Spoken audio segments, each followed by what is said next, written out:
You're gonna cure an ear infection by cracking my lower back, you f***ing psychopaths? Yeah, buddy. Lightweight, baby! What's up, guys? I'm Josh and I Lift Things, and I'm here to talk about chiropractors. They f***ing suck, Lamau. Okay.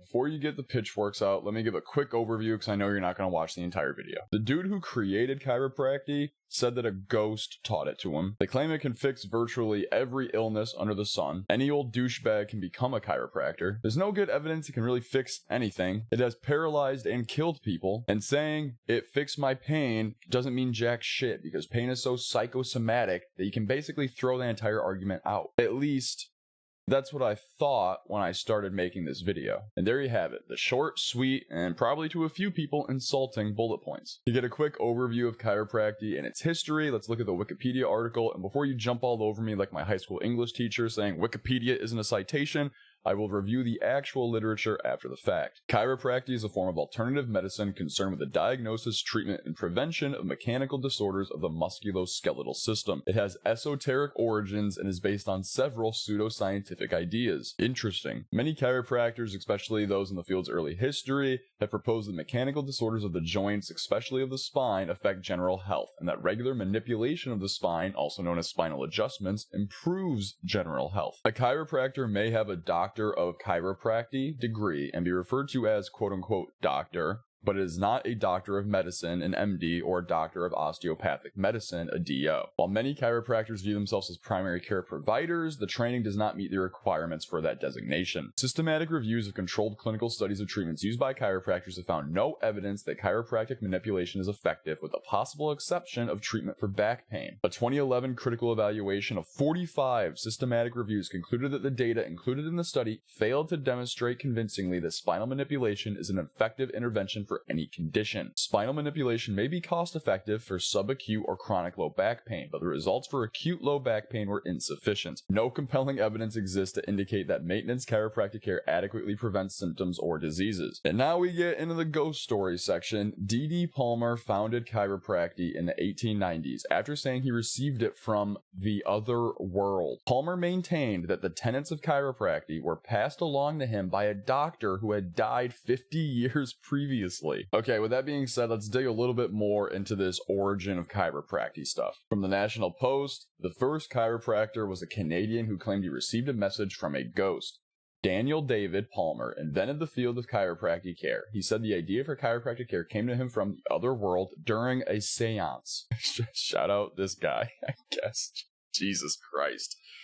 Probably shouldn't mention good old JC during this. Maybe I'll get haunted by another fucking snake oil salesman. So he was born in Ontario, 1845. Palmer moved to Davenport, Iowa, where he was 20, where he took up magnetic healing. He also worked as a school teacher, sucks for those kids, raised bees, sucks for those bees, and opened a grocery store, sucks for those groceries. Palmer was a spiritualist. He said the idea for chiropractic came to him from the other world during a seance where he communicated with the spirit of a doctor, Jim Atkinson, who died 50 years earlier. According to Palmer, 95% of all disease is due to subluxations. In chiropractic, subluxations occur when one or more of the bones of the spine moves out of position and creates a pressure on spinal nerves, causing all sorts of diseases by interfering with the flow of nerve impulses between the brain and the body. Palmer considered chiropractic a kind of religion, stating in 1911 that the practice must have a religious head, one who is the founder, as did Christ, Muhammad,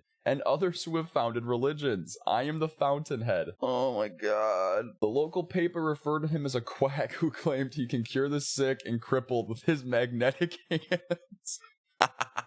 Bro, papers in 1911 go crazy. He opened the Palmer School of Chiropractic in Davenport in 1897. And for those that don't know, the Palmer School is still like the largest base in America to go study chiropractic. In 1906, Palmer, who also called himself a doctor, was convicted of practicing medicine without a license and went to jail. Legend has it he married at least 5 times. Now they're just trying to slander the guy. Like, legend has it there's enough information about him being a freak. You don't have to be like, he's a divorcee. Who cares? He died in 1913 at the age of 68. The official cause of death was typhoid fever. Why didn't he just crack his spine to cure it? Oh, they even make that joke. Apparently there's no miraculous adjustment for typhoid. You're not wrong. Okay, so the origins are kind of muddied and a little weird to say the least, but, you know, to each their own, believe in whatever you want to believe in. Let's look at how hard it is to become a chiropractor. From the NBCE, or the National Board of Chiropractic Examiners, how to become one. Earn college credit in general studies, bachelor degrees required in some states. So that's good. It takes more learning to become a chiropractor than it does to become like a cop. So that's cool. Graduate from an accredited chiropractic college. I'm sure it's kind of hit or miss depending on how good one is, but take a look at the links to chiropractic colleges. No results found. Well, it's not great. Let's look at links to U.S. state licensing boards. No results found. Well, that's great. From multiple places, it's saying it takes about 4 years, just over 3 years, 3 to 4 years. Minimum of 4,200 instructional hours. Next, let's take a look at some of the more frequently asked questions, or even some of the more broadly based claims that some of these chiropractic places often make. What do they think they can treat? How do they treat it? Here from the American Chiropractic Association, or the ACA, what conditions do chiropractors treat? Back pain, neck pain, and headaches? Makes sense. DCs also care for patients with a wide range of injuries and disorders of the musculoskeletal system, which includes the muscles, ligaments, and joints. In addition, chiropractors offer advice to patients on diet, nutrition, and exercise, healthy habits, and occupational and lifestyle modification. Okay, offering exercise and basic diet advice probably isn't the end of the world, but I would much rather you refer to, physical therapist, a dietitian, people who actually study things, or douchebags on YouTube. If you just Google chiropractor cured, insert any fucking disorder or bad thing you're dealing with, you will find tons of chiropractic places saying that they can cure whatever. For instance, chiropractic adjustments have been used to relieve constipation in people of all ages. However, it should be the last resort on how to treat constipation. This is after measures such as laxatives fail to work. Chiropractor cured cancer. From dynamicchiropractic.com, chiropractors can cure cancer. They claim that a paper published by the CDC demonstrates that doctors of chiropractic actually can prevent cancer. Last year, the CDC published information that empowers DCs to actively participate in the reduction of cancer rates. Here's what the report found. Being overweight and obesity are associated with increased risks of 13 types of cancer. These cancers account for about 40% of all cancers diagnosed in the United States. About 630,000 people in the U.S. were diagnosed with cancer associated with overweight and obesity in 2014. 55% of all cancers diagnosed in women and 24% of those diagnosed in men are associated with overweight and obesity. This is where you come in. As a doctor of chiropractic, you can and should be the one to aid your overweight patients with their weight challenges. The alternative is that they join a questionable meal purchase weight loss program or start taking potentially harmful drugs. And keep in mind that the need is not only for adults, but also teens and children. Guys, if your kids are fat, take them to a chiropractor instead of teaching them the basics of nutrition. And then when they're getting their spine adjusted, it'll stop them from getting cancer. The CDC definitely does support the idea that chiropractic can prevent cancer. What a bullshit fucking statement. What a stupid, stupid way to twist a study that is not at all... How do you take a study where they're like, hey, listen, obesity is bad, it raises cancer rates. And then you say, chiropractic helps prevent cancer because a chiropractor could tell an overweight person to not be overweight anymore. That is like an impressive amount of mental gymnastics. That is like a fucking... Holy shit. Okay.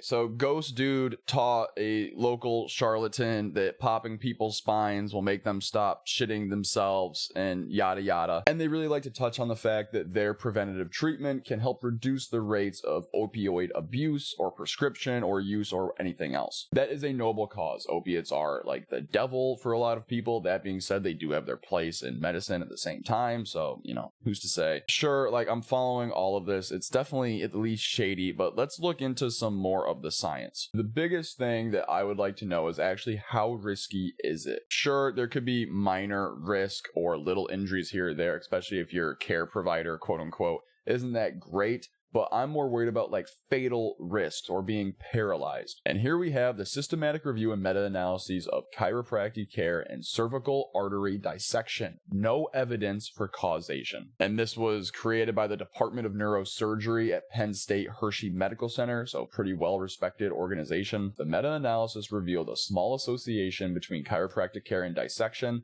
The quality of the body of evidence according to grade criteria was very low. Our analysis shows a small association between chiropractic neck manipulation and cervical artery dissection. This relationship may be explained by the high risk of bias and confounding in the available studies, and in particular by the known association of neck pain with CAD and with chiropractic manipulation. There is no convincing evidence to support a causal link between chiropractic manipulation and CAD.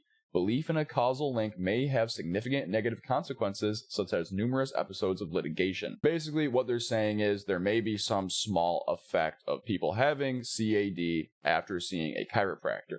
But if you are going to a chiropractor for neck pain, it could be that you were more likely to experience that in the first place. So all things seemingly being equal, you're probably not at that great of a risk of dying or becoming paralyzed by going to a chiropractor. The risk is still there, but obviously we drive every single day, which is a massive risk. Some people fly in planes, some people fucking eat ass, We take risks. Shady origins, some people currently make shady claims. It's probably moderately hard to become one. It takes a lot more effort than most people are willing to put into their lives, and it probably isn't going to kill you. But let's talk about how helpful it actually is. And here we have the impact of spinal manipulation on migraine pain and disability, a systematic review and meta-analysis. From conclusions here, spinal manipulation may be an effective therapeutic technique to reduce migraine days and pain/intensity. However, given the limitations to studies included in this meta-analysis, we consider these results to be preliminary.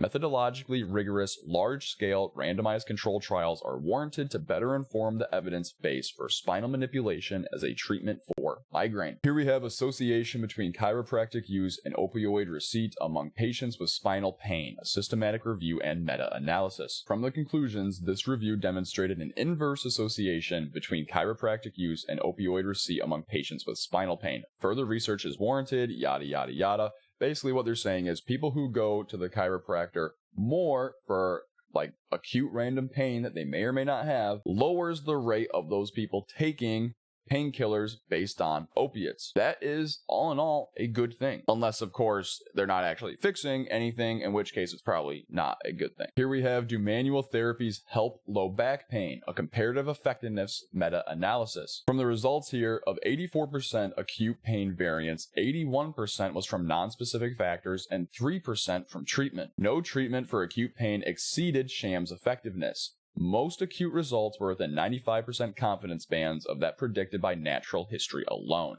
For chronic pain, 66 to 98% was nonspecific, but treatments influenced 32% of outcomes.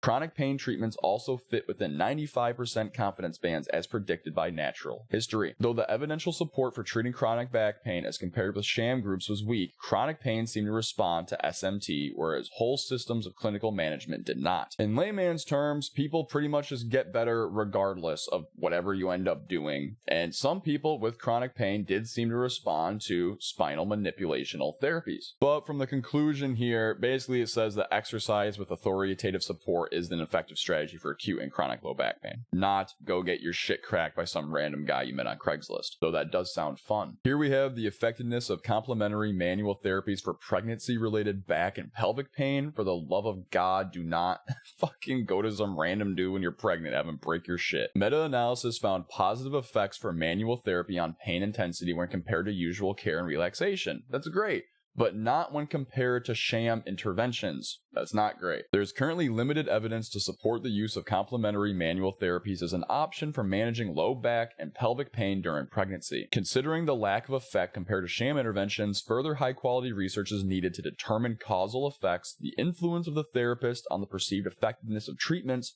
and adequate dose response of complementary manual therapies on low back and pelvic pain outcomes during pregnancy. This brings up a very interesting point. They're talking about the perceived effectiveness of treatments from the influence of the therapist themselves. Please go and watch some of my placebo videos because pain is insanely confusing. It is an insanely complex subject.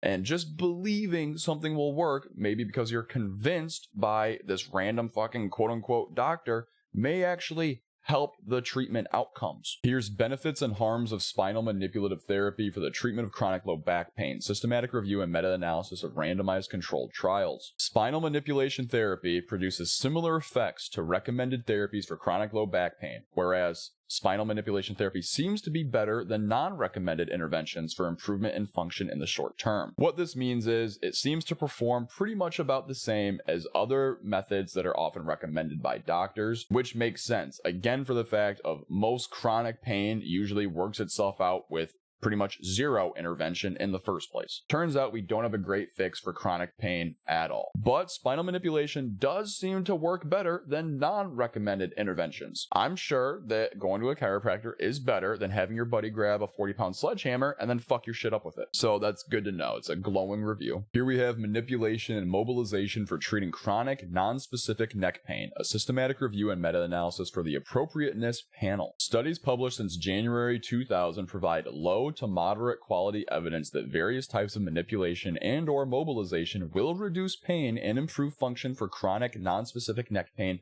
compared to other interventions. It appears that multi-model approaches in which multiple treatment approaches are integrated might have the greatest potential impact. The studies comparing to no treatment or sham were mostly testing the effect of a single dose, which may or may not be helpful to inform practice. According to the published trials reviewed, manipulation and mobilization appears safe. So that's good. However, given the low rate of serious adverse events, other types of studies with much larger sample sizes would be required to fully describe the safety of manipulation and or mobilization for non-specific chronic neck pain. Here's a great one that throws in some more than likely bullshit practices: the effectiveness of acupuncture, acupressure, and chiropractic interventions on treatment of chronic non-specific low back pain in Iran, a systematic review and meta-analysis. And this review says that acupuncture, acupressure, and chiropractic may have a favorable effect on self-reported pain and functional limitations on non-specific chronic low back pain. Just guess that acronym, let's go. However, the results should be interpreted in the context of the limitations identified, particularly in relation to the heterogeneity in the study characteristics and the low methodological quality in many of the included studies. Basically, you take a bunch of low-quality studies and put them together, you're probably going to get a low-quality result. This is a great article, shout out New Zealand Medical Association, that basically talks about some of the crazy claims that have been touted by chiropractors. We found evidence that 190 of the 200 chiropractor websites and 9 chiropractic associations, or 95% of them, websites made unsubstantiated claims regarding at least one of the conditions. When colic and infant colic data were collapsed into one heading, there was evidence that 38% of the chiropractor websites made unsubstantiated claims about all the conditions not supported by sound evidence. 56 or 28% of the websites and 4 of the 9 associations made claims about lower back pain, whereas 90% of websites and all 9 associations made unsubstantiated claims about headache and migraine. Unsubstantiated claims were made about asthma, ear infection, earache, otitis, neck pain, whiplash, and at least half of all the chiropractic websites. You're gonna cure an ear infection by cracking my lower back, you fucking psychopaths? Only 28% of the chiropractor websites promote lower back pain, which is actually supported by some evidence. We suggest the ubiquity of the unsubstantiated claims constitutes an ethical and public health issue. I completely agree. Here we have chiropractic spinal manipulation for infant colic, which basically means a baby crying a lot. Yeah, people are taking their fucking babies to these random hombres to crack them up because they're crying too much. We need a World War III. The West needs to fall. A systematic review of randomized clinical trials. Collectively, these randomized controlled trials fail to demonstrate that chiropractic spinal manipulation is an effective therapy for infant colic. No shit. No shit. Why does this have to be stuck?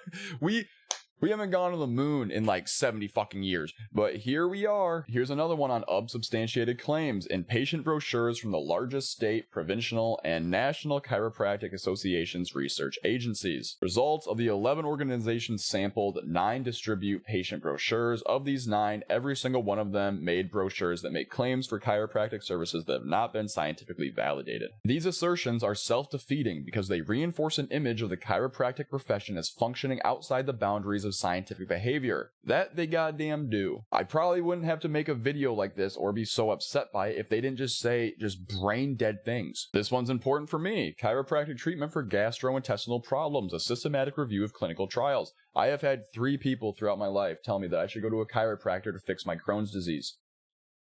Let that sink in. Lo and behold, there is no supportive evidence that chiropractic is an effective treatment for gastrointestinal disorders. No fucking shit, pun intended. This paper here brings up a very interesting point. The face of chiropractic, evidence-based? From the conclusions here, it says the chiropractic profession may be struggling to define themselves both within the paradigm of conventional science as well as an alternative paradigm that embraces natural approaches. You have the naturopathic options of eating water mixed with a little bit of flour. Look into that, by the way. And then you have actual Western medicine, which for all of its strong points also has some very damning features that a lot of people have very real issues with that I can completely empathize with. But when you try to bridge the gap between them with shoddy claims and shoddy practitioners, you basically just open yourself up with tons of different attack vectors. This video will be much shorter if I just said, hey, guess what? It may help for low back pain at least as much as other commonly recommended treatments, even though low back pain will work itself out for most people in the first place.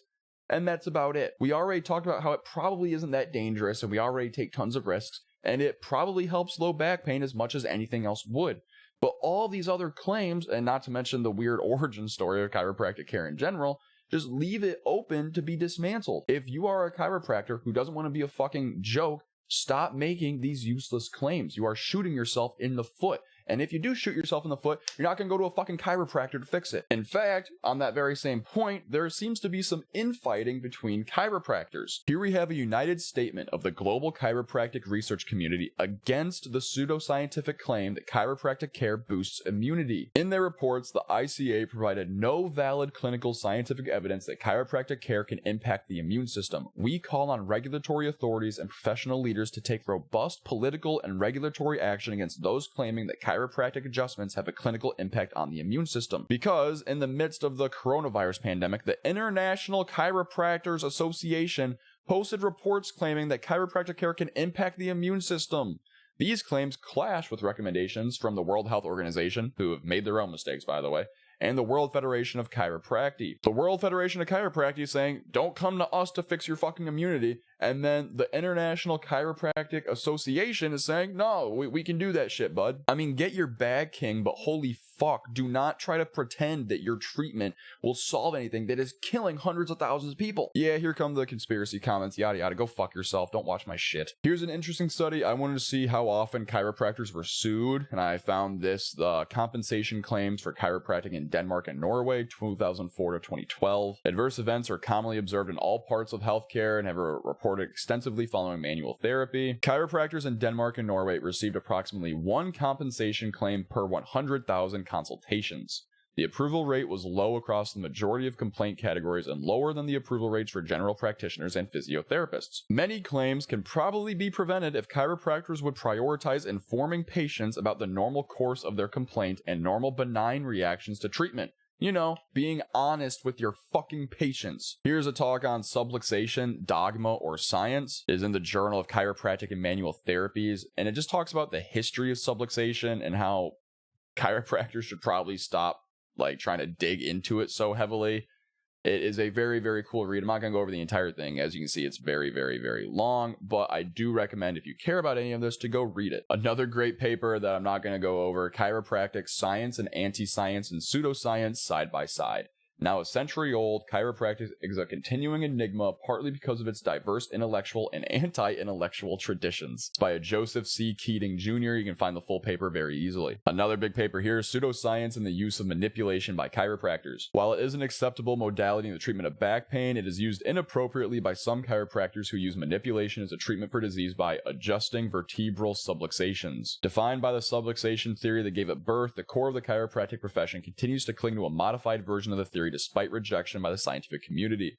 Philosophical differences between the various factions in chiropractic, ranging from some who have renounced subluxation theory to those who are subluxation based, keep the profession divided and marginal. And finally, we have Chiropractic, a critical evaluation by Edzard Ernst, MD, PhD, FRCP, FRCP, ED. I don't know what any of the last fucking couple mean. This is an entire overview of chiropractic. The claims made that are false, the claims made that are supported by evidence, the history and everything else. This paper goes into much more depth than this entire video does, but this is perfect. Please, please, please go watch this. It came out in the Journal of Pain and Symptom Management, Volume 35, Issue 5, May 2008. Please find this. Please give it a read if you are interested. It is awesome. So after diving into some more of the pertinent research, I have changed my opinion on chiropractic slightly. But before I get into that, let me make myself extremely clear. Chiropractors are not bad people.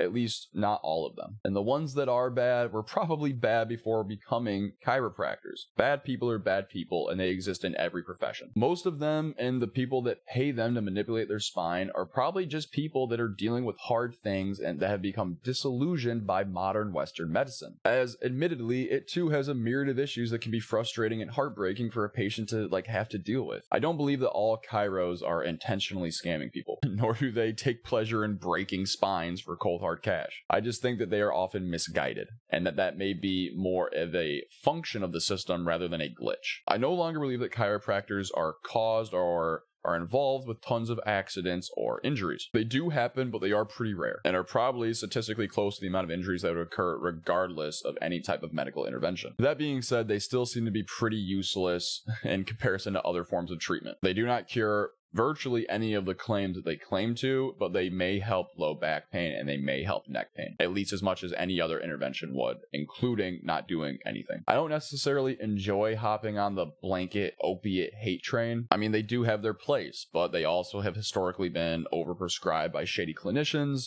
and have ruined tons of countless families. My biggest issues with chiros remain unchanged. They operate primarily in pseudoscience.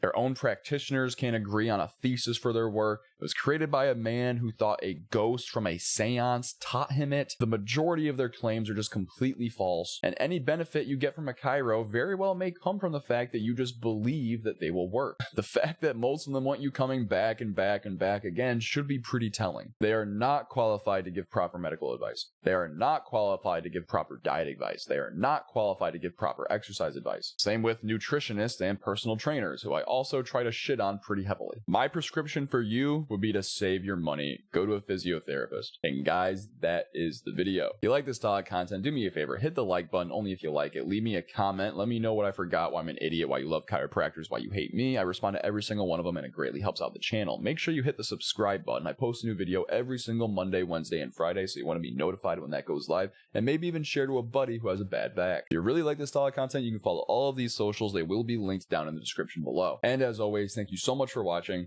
and have a great day.